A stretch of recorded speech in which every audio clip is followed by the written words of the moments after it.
என் பையன் என்ன நல்லா தான் பாத்துக்கிறான்.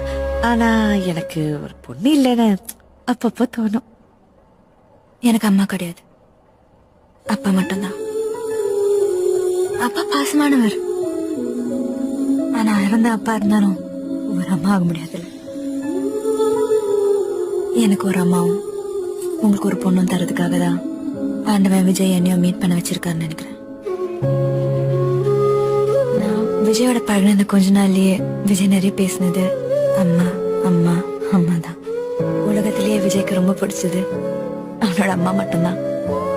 எனக்கு பிடிச்சவருக்கு ரொம்ப பிடிச்சது எனக்கும் ரொம்ப பிடிச்சதா தானே இருக்க முடியுமா? எனக்கு உங்களை அத்தன் கூப்பிடு தோணல. உங்களை மாதிரி ஒரு அம்மாவே ப்ளீஸ். டீ சாப்பிடுறியா காபி சாப்பிடுறியா? நான் போட்டேன். நீ மருமகளா வந்ததுக்கு அப்புறமும்